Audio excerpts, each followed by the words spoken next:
Why hello you amazing beautiful people, and welcome back to another Warhammer reaction video. So we checked out all the factions. No, we didn't check out all the factions. We checked out, what, half of them? We checked out just the human ones. We haven't even explored the aliens yet. So all of you have been screaming at me, telling me to come back. Make sure I react to part 2 of Bricky's Warhammer Factions Explained. So that is exactly what we are going to do right freaking now. Make sure you press that like button. Make sure you press that subscribe button. Press that freaking subscribe button, by the way. So many of you aren't subscribed. Do you not want to see a shining silver plaque on that wall and know you had something to do with it? Come on, press that subscribe button. Let me know what other reactions you would like to see in the comment section down below. But other than that, just go get yourself a nice hot drink, some snacks, and let's jump into my first time ever reaction to every Warhammer Faction Explained Part 2, Part 1. Hey all, this is part 2 in a 2-part series on the Warhammer races.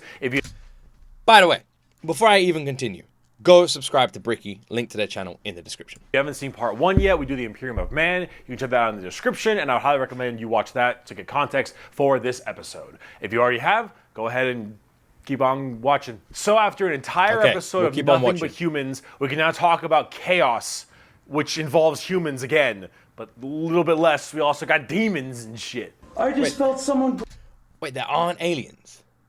For some reason I thought it was aliens. grab my ass. What? Like hard, Nick. So, as I've mentioned many times before, we've discussed the warp, the immaterium, the hellish lands. What was that sound alert that just played there, by the way? Well, not sound alert, but sound bite? What the fuck was the ass grabbing thing about? The purgatory dimension realm between the material realm of our existence. Now, in the warp, it's terrifying, horrible. There are demons everywhere. Things are crazy. All your minds and thoughts and emotions get projected there. It is both formless and empty. It is vast and tiny. It obeys the laws of time and physics while simultaneously does absolutely nothing of the sort. It is a hodgepodge and a culmination of just unknowable, eldritch, horrifying shit. And there are 4 gods that permeate in chaos and the warp. These are the 4 major chaos gods.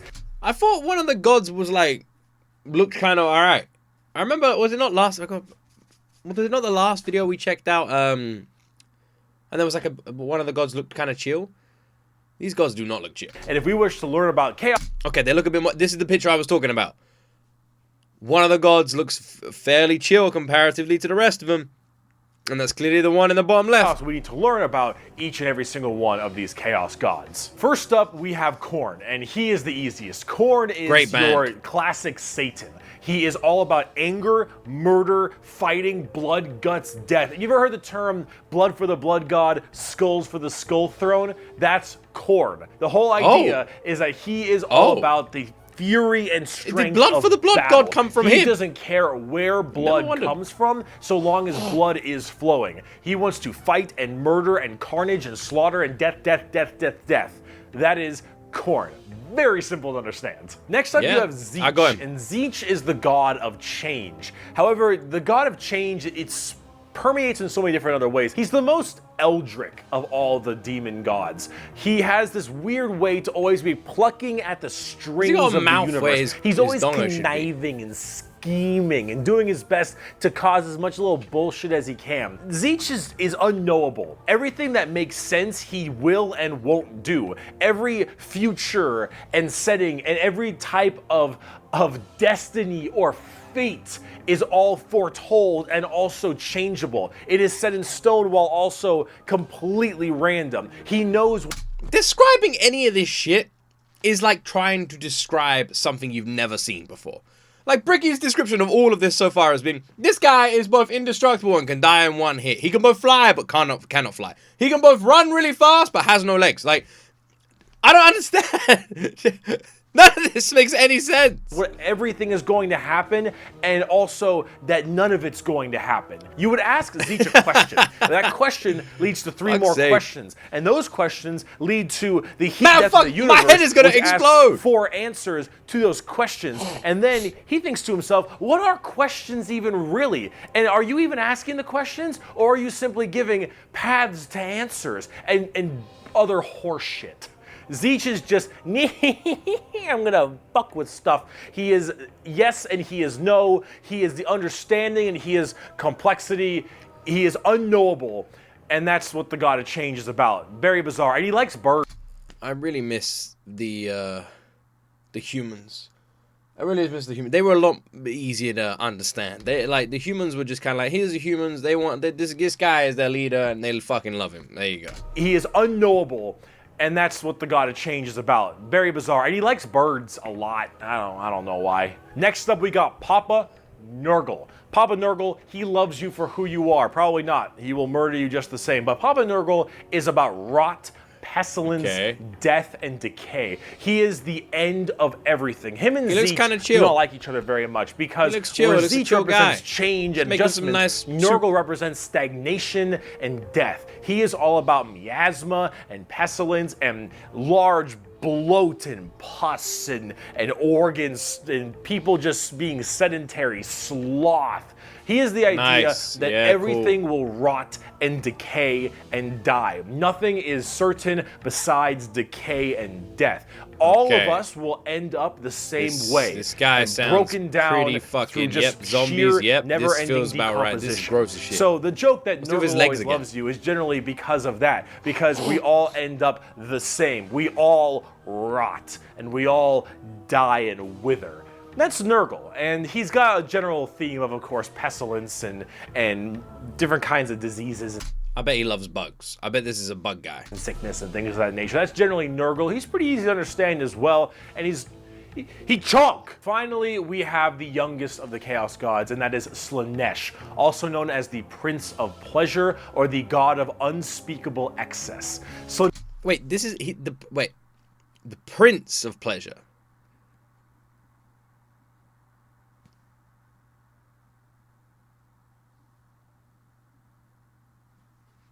Don't be questioning my whole damn existence. Slaanesh is generally referred to with sex, but it's not only sex, it's just that's a good avenue if you want to make stuff. Slaanesh is just the idea of this. The Prince of Pleasure.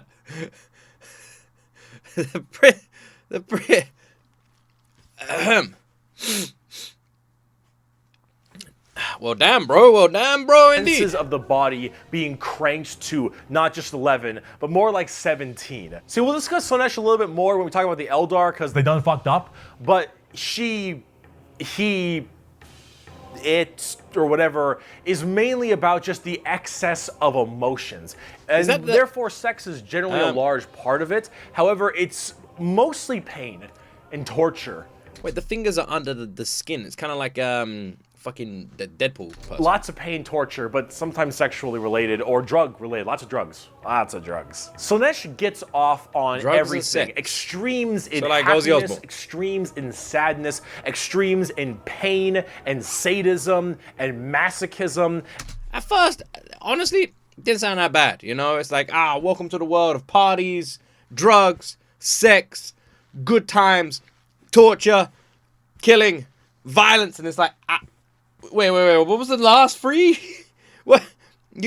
You had me in the first half. And of course that goes along with the sex part of it. And then you kind of lost me a little bit. Well, it's generally referred to with sex because of the color scheme, very purple, lots of exposed genitalia. A lot of their models have like exposed nipples and stuff. And that is generally the theme you go for from a physical side, but it really embodies everything. Mainly pain and also the excessive amounts of emotion. So when it comes down to it, you'll find a lot of them have things like spikes or whips or any kind of BDSM style gear because it is unspeakable excess. The Prince of Pleasure. Everything in excess to the point where it is just sheer frightening. That is Slaanesh in a nutshell. A little bit bizarre and a little hard to describe sometimes, but as we talk more about the Dark Eldar later in this video, you'll understand it far, far better and far more than you'd want to. Now you might be thinking, why? Far more than I'd want to. I'll be the judge of that. Why would anyone ever want to join Chaos? They all look horrifying, screwed up, and just frightening things. I'm gonna be honest. The sex one, I was like on board with for a little bit. Your mind is put into the Warp and Daemons materium, so you can be easily swayed by Chaos demons when they get into your head, especially if you're a psyker. Sometimes regiments of the less mentally strong people, whether they be civilians or say low-level guardsmen or conscripts, can be easily swayed by this and become Chaos cultists and stuff, and they serve their dark gods, or whatever god they personally prefer. However, and this might seem strange, Chaos in their own right isn't necessarily evil. See, the warp is every manifestation of emotion and being, every soul, everything of existence. This includes all the good things. All the different chaos gods have another side to their coin. Khorne might be death, murder, slaughter, slaughter, but he's also got this weird sense of survival of the fittest, trial by combat, and honor. Khorne will never lie to you. Khorne will never stab you in the back. Khorne isn't about conniving and scheming. Khorne is about straight up mono, you versus me, get in the ring, we're gonna murder each other hard right now. It may not be... Okay, kind of like Vikings, you know, that kind of like a sort of like Norse god style of leader. Considering what I've previously learned about the humans, literally already I can see why people get swayed by the chaos demons. Like, the humans that we've learned about so far, unless you're like a religious crazy fanatic and want to be just thrown into the like, the humans sound worse already. Be a good thing at the end of the day, but it is that other side of the coin. Him and Tzeentch generally don't get along because Tzeentch is that conniving schemer, but he's also about the idea of hope. Where there is change for your predicament. There is change for your problem. The hope of the galaxy, the ability to bend the world to your will. Who is the most... The idea that your fate...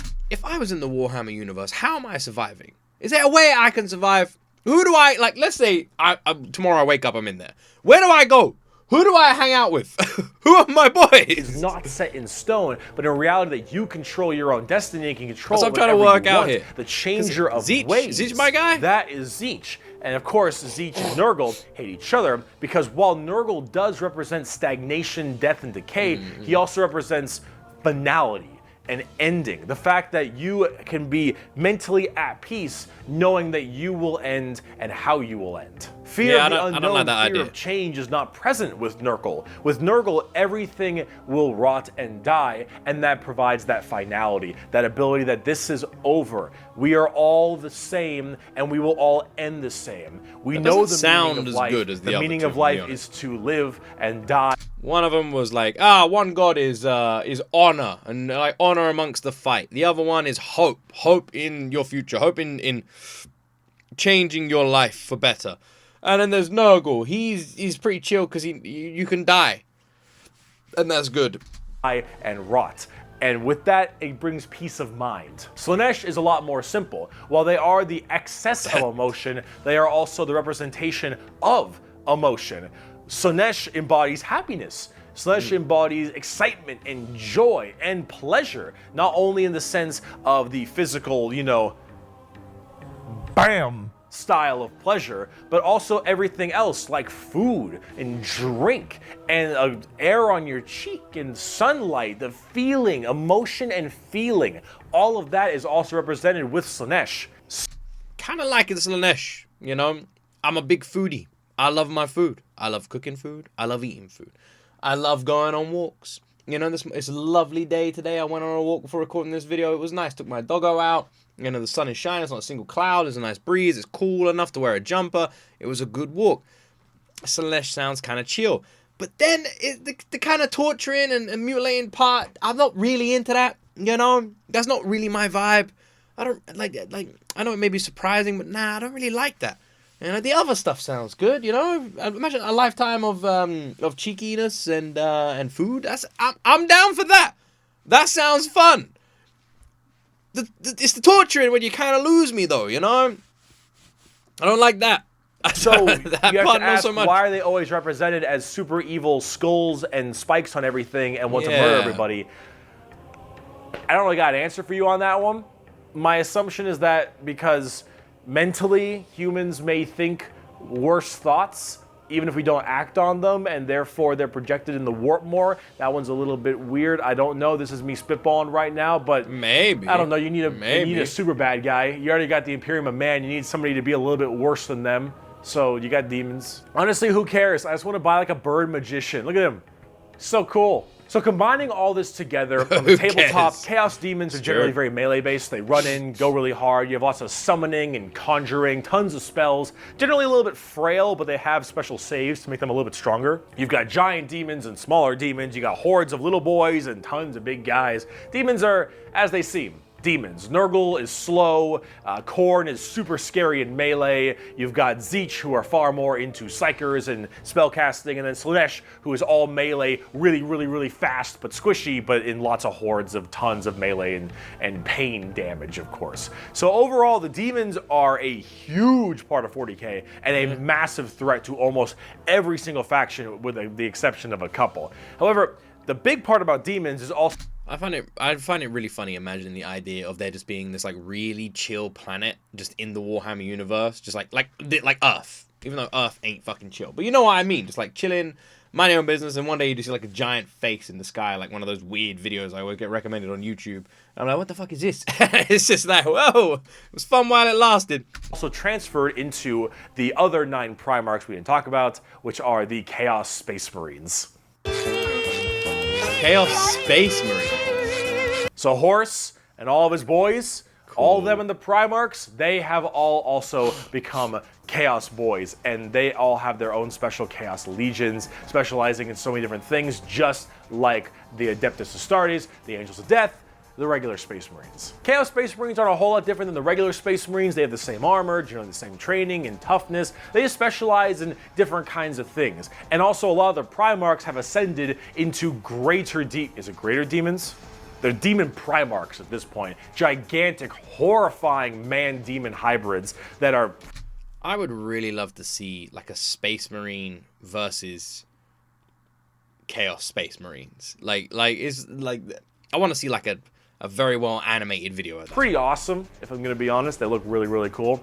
But them and their associated legions that they are a part of are all kind of going out there and causing a large ruckus for everyone else. Considering the raw strength and firepower of a legion of Space Marines, imagine that entire legion just converting to chaos and immediately fighting you. It's generally pretty horrifying. There's a lot of them, so I gotta write them down. But you've got the Emperor's Children with Primarch Fulgrim, loyal to Slaanesh. These people, they are some messed up people. They're just sensory overload, tons of drugs, they look tons like, of torture. And I think Fulgrim is a demon Primarch right now, and oh god, I am terrified to see what that man looks like, at least on the tabletop, because the Emperor's Children are not good people. You've got the Iron Warriors, which are kind of like opposite of the Imperial Fists, with Primarch Perturabo, I believe is his name. They're Chaos Undivided. They just kind of serve chaos in a general aspect instead of choosing one of the 4. But the Iron Warriors are big on the siege and fortification, and they're basically entirely against the Imperial Fists and a major rival.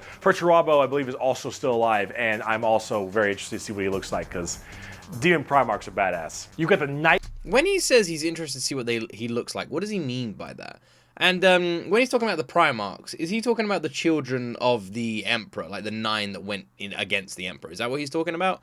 Is that why he's mentioning those? And these are Space Marines loyal to those Primarchs, and the different Primarchs are loyal to the different demons, and there's 4 demon gods. Is that... Am I correct? Night Lords with Primarch Conrad Kurz. What does he mean when he says what do they look like? Which is good. He's a sick fuck. But the Night Lords are generally about terror, terrorizing people, and terrorism. They're generally about fear, and rightly so. You've got the World Eaters with Primarch Angron, still alive, also excited to see. Angron, if you think you've known an angry person, Angron is the angriest son of a bitch you will ever know. Angron removed parts of his brain that didn't make him angry, so he... Well, his name is Angron. That's... if someone said to me, oh, there's this guy, pissed off all the time, Fred. You'll never guess how he feels. I would be like, I feel like I might guess how he feels. Guy's name's Angron. He's angry. Shocked, man. He could be angrier. I'm shocked. Angron. Fucker's mad. You've got the Death Guard with Primarch Mortarion. They actually have their own special codex and their own major army on the tabletop. Mortarion himself is actually one of the models. And look at him. Look at him. It's so cool looking. Yeah, of course, Nurgle based, obviously. So very slow, but very tanky. You've got the Word Bearers with Primarch Lorgar. Lorgar is still alive. I don't know what's up with him at the current moment, but the Word Bearers are generally the people who caused all the major problems in the beginning. At least I blame them for it. They're little assholes. You got the Black Legion with Primarch Horus.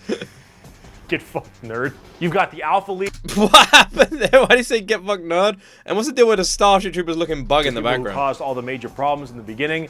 At At least I blame them for it. They're little assholes. You got the Black Legion with Primarch Horus.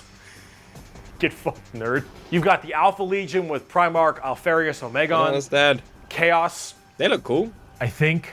And then finally, you've got the Thousand Sons with Primarch Magnus the Nerd. The Thousand Sons also have their own Very book, just with the Death Guard. Magnus is also a tabletop model. He looks super cool, as you can tell. And they're all super heavily Psyker and kind of Egyptian themed. They look pretty neat. But overall, Egyptian-ish. with all of these Chaos Space Marine factions, you can play as a lot of different ones, but the main ones that you can really work at are standard Space Marines, Chaos Space Marines, as well as the Death Guard and Thousand Sons, as they are the most fleshed out, especially on the tabletop at least. See this right here? This is a really good way to describe the Chaos Space Marines. What the thick-headed fools with their broken corpse of an emperor fail to understand is that not only can they never defeat us, but they cannot hide or flee or shield themselves from the triumph of chaos. They are finite and we are unbound, undivided. They must not err, or they shall fall to heresy. All who fall join our cause. Every imperial fool who dares to open his eyes is a willing recruit.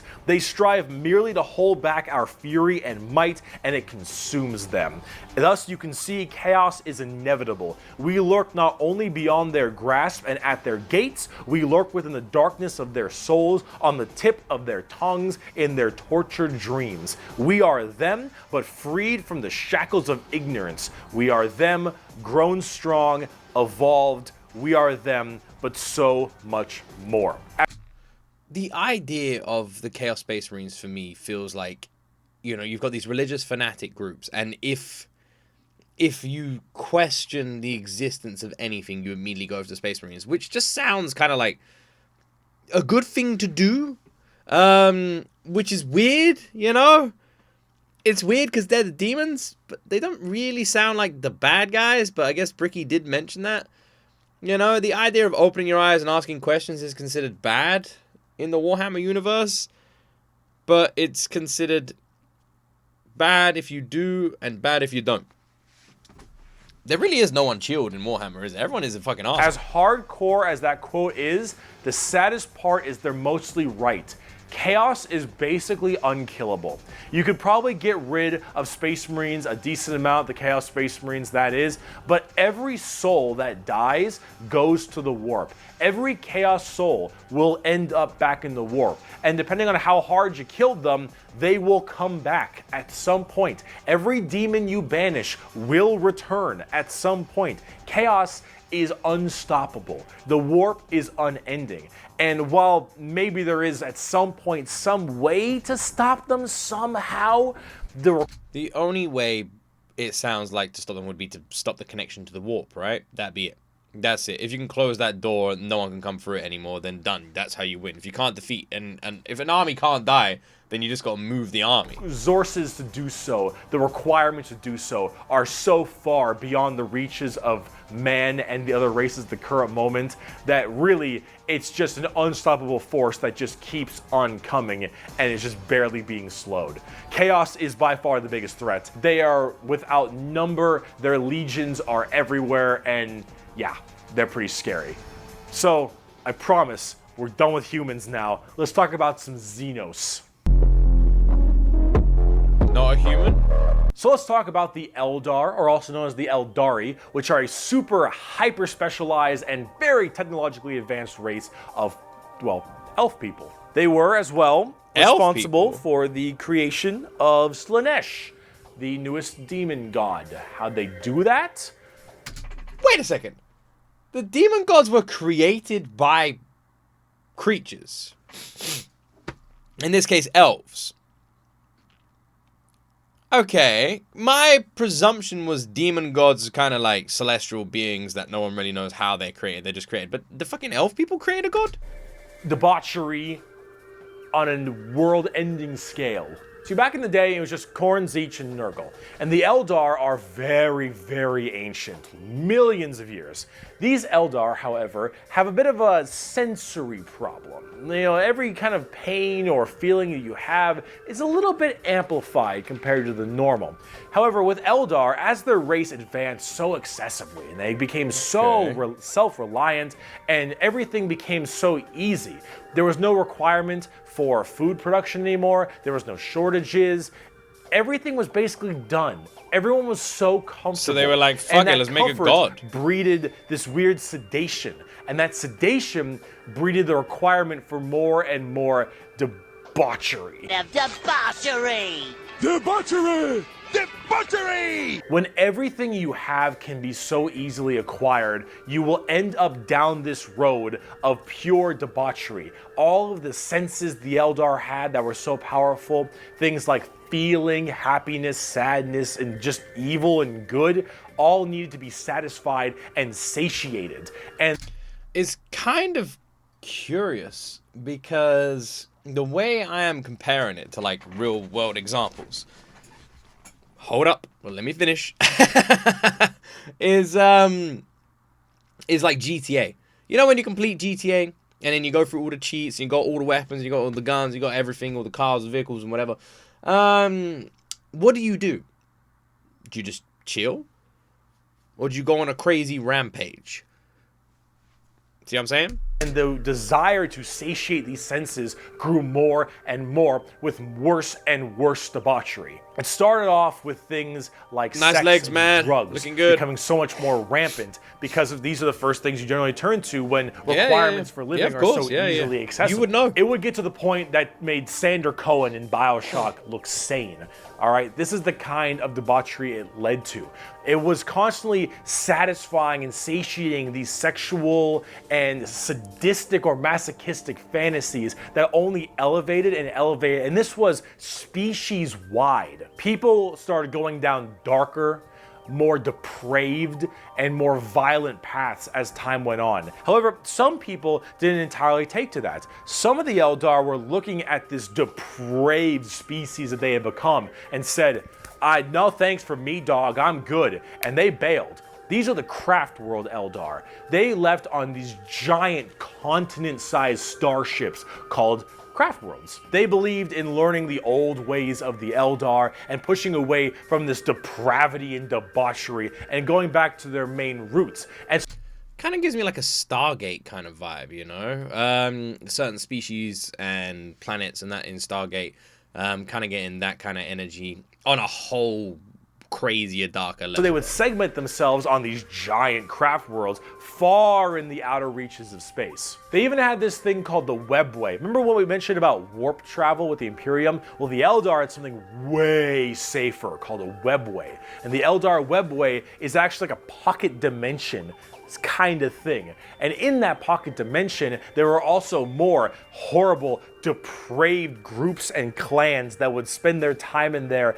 And if you imagine the debauchery was bad already, these were debauchery X10. So all of this continued, and it bloated until Slaanesh just burst forth. All that emotion, all that mental, well, thought processes, I suppose, all of this in such a condensed... It's kind of terrifying when you think about the fact that this entire race, the Eldar, had achieved everything and then simply decided that, all right, we've achieved everything, what should we do? And then much like that episode of South Park, back to the pile, I guess. Dense space. If you Don't know, forget, you know. This is all being shot, all their souls as well, into the warp.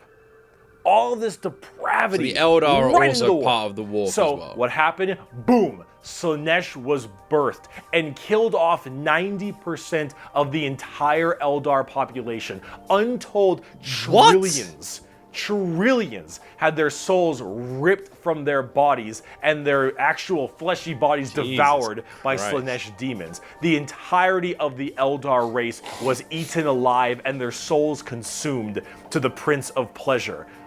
All of them got fucked up.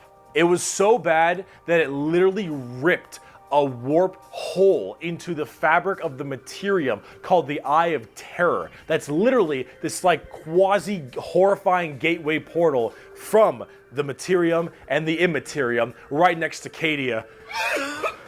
And it is horrifying. So this... I don't get the Cadia thing. He's mentioned Cadia before.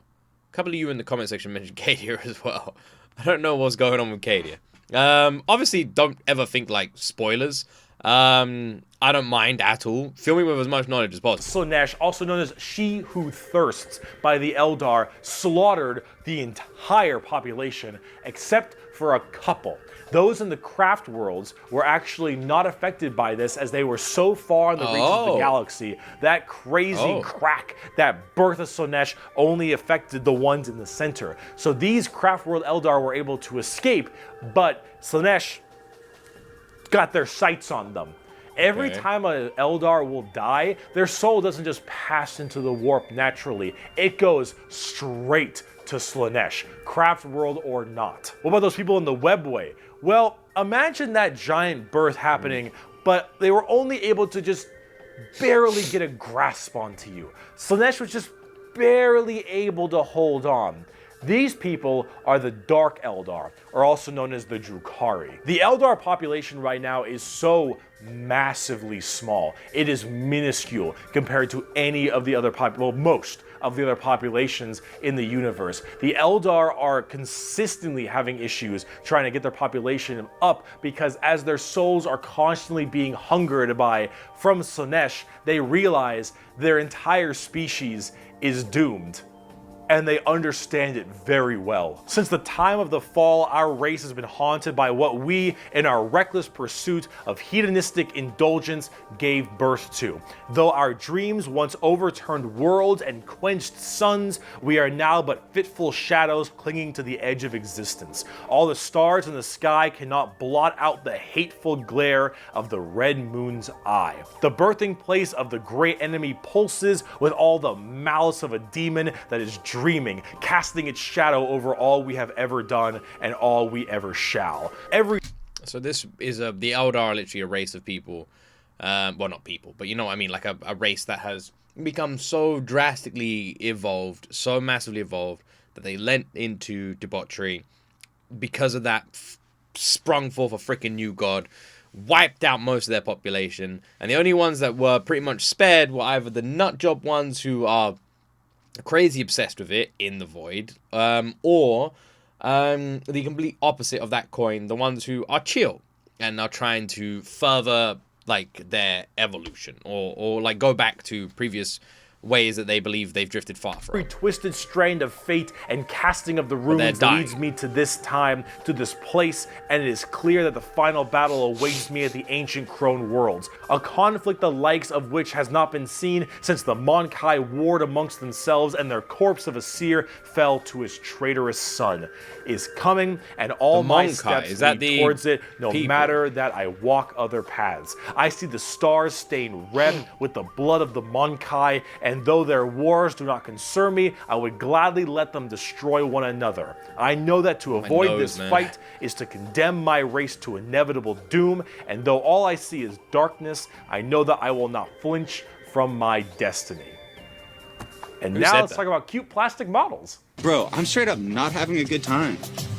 The first playable race we have for the Eldar are the Craftworld Eldar, and living in those Craftworld starships I mentioned earlier. And each of them have their own kind of Craftworld, almost like a Space Marine Legion. Each Craftworld is in itself its own special kind of group. And the Eldar themselves are very fast and rely a lot on trickery. They are squishy, a bit weak, but they're very in tune as psychers. Tons of psychers across the entire Eldar population, and their weaponry and abilities are fast and extremely hard hitting, but of course rather fragile. Understanding an Eldar's brain is an exercise in futility. They are all over the place in confusion and trickery on a whole galactic scale. They fight weird, they think weirder, and Eldar in their own right really rely on this to keep their species alive. They need to think about deception and the strangeness of what they do if they truly want to not be immediately murdered and slaughtered wholesale thanks to their entirely small population. However, I must say that it seems like their population is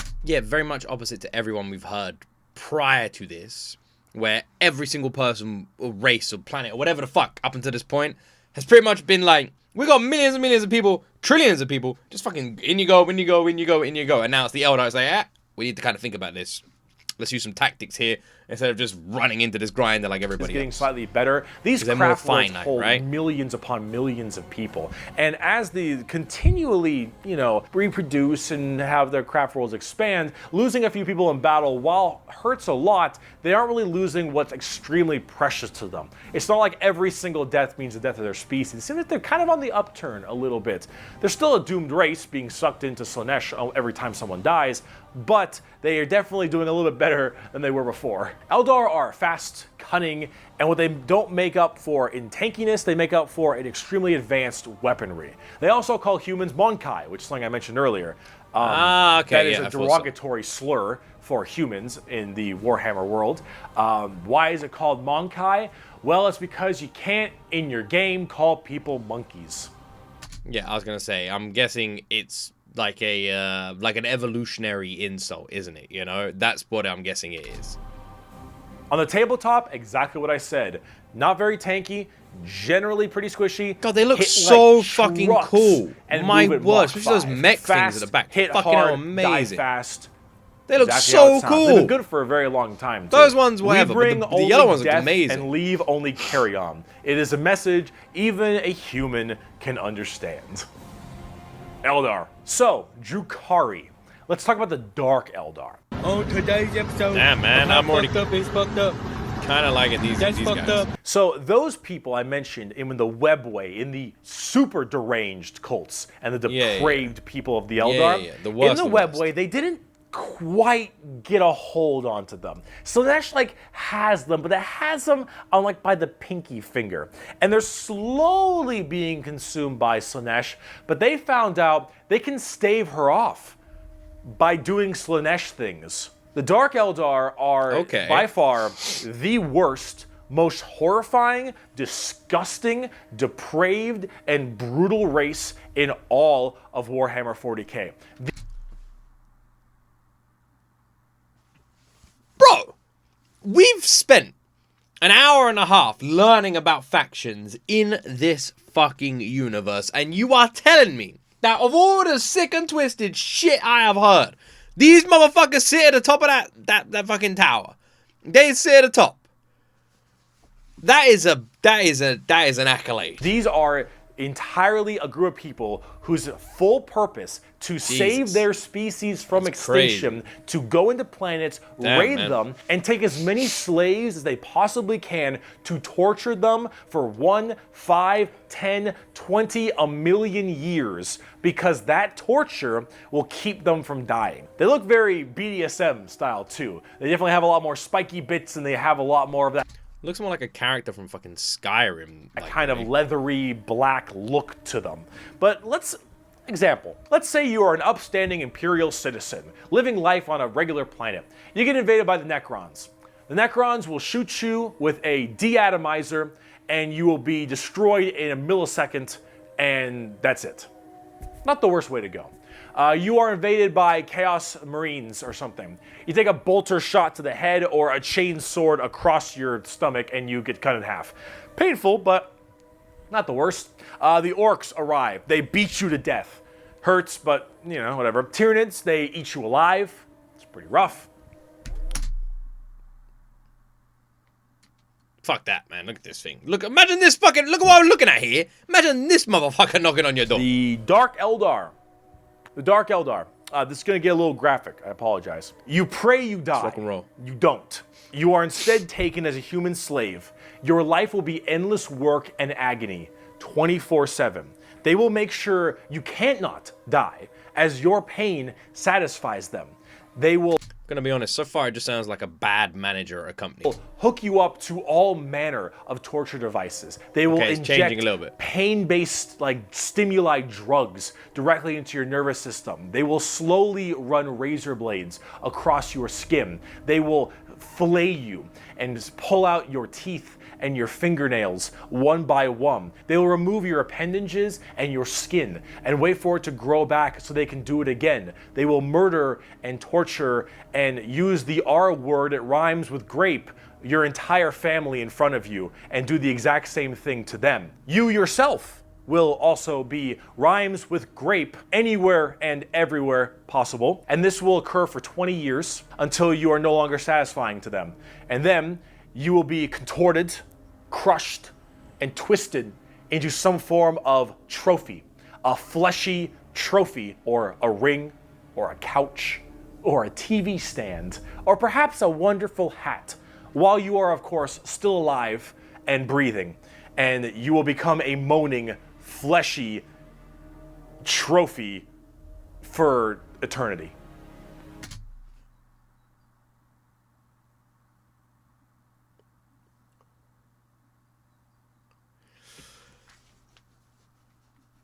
Yeah, man. You know what? Controversial statement. That's not good. Fucking hell, man. Jesus Christ. These guys are fucking... What the fuck? And that is what happens when you are taken by the Dark Eldar. They are the most depraved, most horrifying race in all of 40k. They look the part, and they do it so they all don't die. They are... If these motherfuckers come to your planet, this is a, don't let them take you alive kind of deal. Literally forced to do this, because if they don't, Slaanesh's grip will get harder, and they will have their souls pulled away. So long as they keep doing this, Slaanesh is like, you're doing good, man. You're doing solid. You keep that shit up, you elf-eared bastards. That's the Dark Eldar. That's the Drukhari. They are horrible. On the tabletop, they're actually kind of like Eldar, but more extreme. They are even squishier than the Eldar, cool but they hit generally even harder. Fast attacks, skirmishers, really quick, speedy, like get around them, do a lot of damage, get away kind of stuff. That's most of the Dark Eldar. Look at the definition of grit. Is it weird that I would want to play as them? It's going to make me sound dodgy as fuck, but... God, it really does make me sound dodgy as fuck. Honestly, it just sounds kind of fun. It sounds kind of fun being the worst of the worst. Like, playing as the fucking evil bastards. You know? Like I love it. If I go into Warhammer, I reckon I'd play as these guys. Just to literally be there and be like, look who it is. The one person you don't want knocking on your door is the person knocking on your door. Grim Dark in a dictionary, you'll find a picture of the Dark Eldar. And Sev from Republic Commando. A quote. Hey. Don't you dare hit me with the random Star Wars Republic Commando out of nowhere, man. Shit, man. I thought I'd buried those, man. The Dark Eldar. And Sev from Republic Commando. A quote from Mr. Honestly, Vecht. fucking amazing. We are the lords of despair, masters of terror. Dread and agony are our meat and wine, and they are plentiful indeed. Dark Eldar. Let's talk about the Harlequins. Clowns. What's the matter, Andy? Don't you want to have some fun? The Harlequins. Well, we'll go on to, by the way, that quote was from Poltergeist. I recognize it. We'll go on to the Harlequins next time. And that's saying something because I fucking love Harley Quinn. Big old sucker for some Harley Quinn.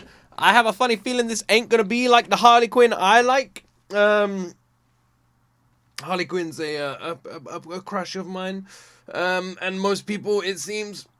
But I got a funny feeling I'm not gonna be crushing on nobody in this one. Yeah.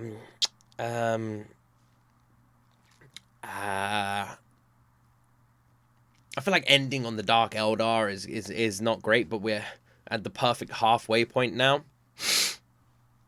So it makes sense that I end. Who have we got next? We got the Harlequins, we got the Trinads, the freaking...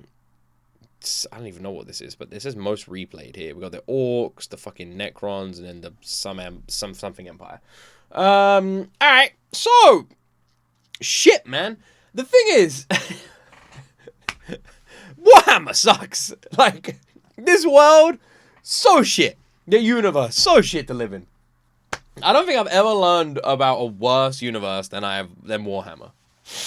Like, Warhammer, it just sounds so not fun to, like, live in this world, this universe, man. Like, there's just no saving grace.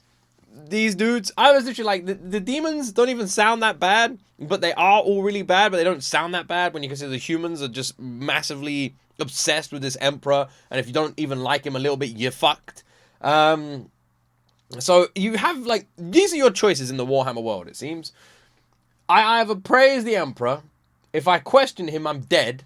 My soul is then going to be tormented and shredded and ripped, or I can question him and join the demon people, and my soul will be tormented and ripped and not fun, or I can stay as a human and be loyal to the emperor, where my soul and body will be tormented and...